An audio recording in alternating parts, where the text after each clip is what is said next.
नमस्कार स्टूडेंट्स। हमने पढ़ा है कि राजनीतिक सिद्धांत क्या है। राजनीतिक सिद्धांत के बारे में हमने देखा कि राजनीतिक सिद्धांत ज्ञान की वह शाखा है जिसमें सत्ता से संबंधित राजनीति का क्रमबद्ध और व्यवस्थित अध्ययन किया जाता है। एंड्रयू हैकर की पुस्तक थी पॉलिटिकल थ्योरी। उसमें हमने देखा कि राजनीति सिद्धांत के दो भाग हैं, राजनीतिक दर्शन और राजनीतिक विज्ञान। राजनीतिक दर्शन में मूल्यों का अध्ययन किया जाता है, जैसे न्याय, स्वतंत्रता, समानता, लोकतंत्र, राष्ट्रीयता और भी बहुत सारे मूल्य हैं जिनका अध्ययन राजनीतिक दर्शन के अंतर्गत किया जाता है। राजनीतिक विज्ञान में मानव के राजनीतिक व्यवहार का अध्ययन किया जाता है। और फिर हमने देखा था कि राजनीतिक सिद्धांत के कार्य क्या क्या हैं। तो राजनीतिक सिद्धांत के मुख्यतः 3 कार्य हमने देख लिए, जिसमें समालोचना और पुनर्निर्माण का कार्य राजनीतिक दर्शन का होता है और व्याख्या वर्णन का जो कार्य है वह राजनीतिक विज्ञान का होता है। हमने इसके बारे में पढ़ लिया और उसके बाद में हमने किया था कि राजनीतिक विज्ञान क्या है। तो राजनीतिक शब्द का अर्थ 2 रूपों में किया जाता है, जिसमें पहला अर्थ है सामाजिक गतिविधि के रूप में अध्ययन, और उसके बाद में हमने देखा था कि एक अध्ययन विषय के रूप में राजनीति क्या होती है। राजनीतिक एक सामाजिक गतिविधि के रूप में जब हमने देखा तो उसमें जाना कि राजनीति में को समाज में एक नकारात्मक रूप में प्रयुक्त किया जाता है। हालांकि राजनीति एक गतिविधि है जो कि 2 या 2 से अधिक अवयवों के बीच में होती है, अर्थात कुछ दुर्लभ संसाधन होते हैं, उसे पाने के लिए सहयोग या प्रतिस्पर्धा की जो नीति अपनाई जाती है वो राजनीति कहलाती है। पहली बात तो ये एक सामाजिक गतिविधि है, अर्थात ये समाज में ही होती है। दूसरी बात ये है कि यहाँ पे संसाधन दुर्लभ होते हैं और उन दुर्लभ संसाधन को पाने के लिए 2 या 2 से अधिक लोग होने आवश्यक है। उसके बाद में हमने देख लिया था कि राजनीति में केवल और केवल प्रतिस्पर्धा ही नहीं बल्कि सहयोग भी पाया जाता है, क्योंकि यदि सहयोग नहीं होता है तो समाज में असामाजिकता का माहौल हो जाता है और अराजकता हो जाता है। इसके बाद में हमने देख लिया कि अध्ययन विषय के रूप में राजनीति क्या है। तो हमने देखा ग्रीक शब्द पॉलिस है। पॉलिस का अर्थ होता है नगर राज्य। यहाँ तुम्हें ध्यान रखने की बात यह है POLIC नहीं है, यहाँ पे S है। इस पॉलिस का अर्थ होता है नगर राज्य। नगर राज्य का अर्थ है किसी भी नगर राज्य के प्रशासन का प्रबंध और संचालन स्वतंत्र जनों के माध्यम से होता है। इससे एक बात तो समझ में आती है कि यहाँ पे प्रत्यक्ष लोकतंत्र पाया जाता है। उसके बाद में हम देखेंगे कि जो प्रबंध और संचालन प्रशासन का चलता है उसका सामूहिक रूप से अध्ययन को राजनीति कहते हैं। हम आज के टॉपिक में हमारा पढ़ेंगे परंपरागत दृष्टिकोण राजनीति का और आधुनिक दृष्टिकोण राजनीति का क्या होता है। देखिए स्टूडेंट्स, हमने देखा था कि राजनीतिक दर्शन व राजनीतिक विज्ञान में कुछ मौलिक अंतर होते हैं। कुछ मौलिक अंतर हमें यहाँ पहले पढ़ने होंगे, किसमें? राजनीतिक दर्शन में और राजनीतिक विज्ञान में कुछ अंतर हैं, वो आज हम यहाँ पढ़ेंगे कि क्या अंतर होता है। तो देखिए स्टूडेंट, यहाँ पे हम देखेंगे कि जो राजनीतिक दर्शन है वह परंपरागत राजनीति विज्ञान था। वहाँ पे पूर्व दृष्टिकोण काम में आते हैं। यहाँ पे परंपरागत, और यहाँ पे हमने देखा कि राजनीति विज्ञान में व्यवहारवाद आ जाता है। तो ये अनुभवकीय दृष्टिकोण है। अनुभवकीय दृष्टिकोण, ये परंपरागत दृष्टिकोण है और ये अनुभवकीय दृष्टिकोण है। यहाँ पे हम एक चीज़ नोट कर लेंगे कि जो परंपरागत दृष्टिकोण है यहाँ पे द्वितीयक आंकड़े यूज़ में लिए जाते हैं।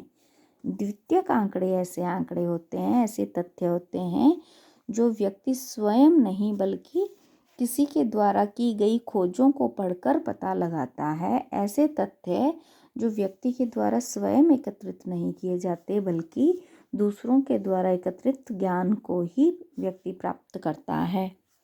और अनुभविकीय में क्योंकि खुद अनुभव द्वारा ज्ञान प्राप्त किया जाता है, तो यहाँ पे प्राथमिक आंकड़ों का यूज होता है। उसके बाद में है दर्शन, मूल्य, नैतिकता पर बल। जो राजनीतिक दर्शन है इसमें मूल्य पर बल दिया जाता है, नैतिकता पर बल दिया जाता है, जबकि यहाँ पे मूल्य नहीं बल्कि तथ्यों पर बल दिया जाता है और नैतिकता नहीं बल्कि वैज्ञानिकता पर बल दिया जाता है। नेक्स्ट अंतर है क्या होना चाहिए का अध्ययन राजनीतिक दर्शन के अंतर्गत किया जाता है और क्या है जो है उसका वैसे ही वर्णन राजनीतिक विज्ञान के अंतर्गत किया जाता है। हमने पहले देख लिया था कि जो राजनीतिक दर्शन है उसमें समालोचना आती है और समालोचना के साथ साथ में पुनर्निर्माण भी आता है। इस ऐसे ही राजनीतिक विज्ञान में क्या आता है, व्याख्या। ये हमने पहले पढ़ लिया है क्योंकि हमने देखा था राजनीतिक सिद्धांत के 3 कार्य हैं, समालोचना, पुनर्निर्माण और व्याख्या, जिसमें से समालोचना का कार्य राजनीतिक दर्शन करता है, पुनर्निर्माण का कार्य भी राजनीतिक दर्शन करता है और व्याख्या का कार्य राजनीतिक विज्ञान करता है। अभी देखिए जो राजनीतिक दर्शन है इनके मापदंड पहले से निश्चित होते हैं, निश्चित मानदंड के आधार पे अपनी रिसर्च करते हैं, लेकिन जो वैज्ञानिकता लिए रहते हैं यानी राजनीतिक विज्ञान में नवीन वैज्ञानिक उपकरणों का यूज होता है। कुछ निश्चित मानदंड नहीं होते बल्कि नवीन वैज्ञानिक उपकरणों का यूज होता है, प्रयोग में लिया जाता है। यहाँ पे हम एक बात और देखेंगे कि राजनीतिक दर्शन के अंतर्गत मैक्रो यानी समष्टिवादी अध्ययन होता था। समष्टि का अर्थ है सारा का सारा अध्ययन राजनीति का किया जाता था, लेकिन ये माइक्रो है, यहाँ पे व्यक्ति का सूक्ष्म अध्ययन किया जाता है, व्यक्ति के व्यवहार का ही अध्ययन किया जाता है, जबकि राजनीतिक दर्शन में राज्य का, सरकार का, मानव का अध्ययन किया जाता था और राजनीतिक विज्ञान में व्यक्ति के राजनीतिक व्यवहार का अध्ययन किया जाता है, व्यवहार का अध्ययन किया जाता है। उसके बाद में हमने एक चीज़ और नोट करनी है कि राजनीतिक जो दर्शन है वह चिंतन मूलक पद्धति है। राजनीतिक दर्शन एक चिंतन मूलक पद्धति है। चिंतन मूलक के पद्धति का अर्थ है केवल चिंता की जाती है, समस्या समाधान नहीं किया जाता, जबकि राजनीतिक विज्ञान अनुभव मूलक है। यहाँ पे किसी भी समस्या के उत्पन्न होने के बाद में उसका निदान किया जाता है। तो हमने ये देखा कि राजनीतिक दर्शन और राजनीतिक विज्ञान में मुख्यतः क्या अंतर है। इसके बाद में देखिए यहाँ पे ये चिंतन मूलक पद्धति है, यहाँ पे समस्या देखी जाती है, केवल चिंतन किया जाता है, समस्या की खोज की जाती है, समस्या का उपचार नहीं किया जाता। इसके बाद में जो राजनीतिक दर्शन है कहाँ से कहाँ तक रहा, इसमें हम देखेंगे प्लेटो से लेकर इवन सुकरात से प्लेटो से लेकर सेकंड वर्ल्ड वार तक इस दृष्टिकोण का प्रभाव रहा था। प्लेटो से सेकंड वर्ल्ड वार तक राजनीतिक दर्शन का या परंपरागत दृष्टिकोण का प्रभाव रहा था। और आधुनिक दृष्टिकोण का प्रभाव सेकेंड वर्ल्ड वॉर के बाद आया। सेकेंड वर्ल्ड वॉर के बाद से व्यवहारवादी क्रांति से इसका प्रभाव देखा गया। व्यवहारवादी क्रांति से लेकर इस दृष्टिकोण का प्रभाव आज तक भी चल रहा है। यहाँ पे ये जो मुख्य अंतर हमने देखे कि राजनीति में क्या क्या अंतर पाए जाते हैं परंपरागत दृष्टिकोण के अंतर्गत और आधुनिक दृष्टिकोण के अंतर्गत, तो हमने ये देखा कि समस्त परंपरागत पश्चिमी विचारक प्लेटो से लेके मार्क्स तक जिनके मूल्य हैं जैसे लोकतंत्र, न्याय, समानता, स्वतंत्रता, ये सब मूल्यों पर बल देते हैं, मूल्यों पर बल देते हैं। जबकि यहाँ पे मूल्य नहीं बल्कि एक अवधारणा फिक्स करते हैं, एक सिद्धांत देते हैं और उस पे ही बल देते हैं। तो हम ये कह सकते हैं निष्कर्षतः हम ये कह सकते हैं कि परंपरागत दृष्टिकोण एक ऐसा दृष्टिकोण है जो समष्टिवादी है। जो क्या है? समष्टिवादी है। ठीक है।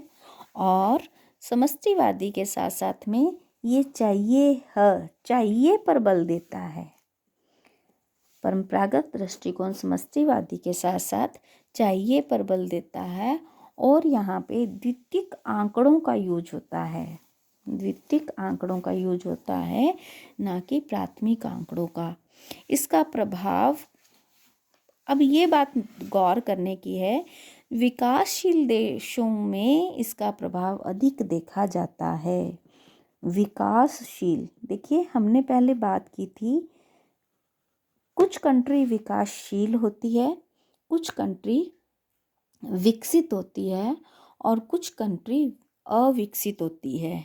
तो जो परंपरागत दृष्टिकोण है इसका प्रभाव पूर्व में या विकासशील देशों में अधिक देखा जाता है।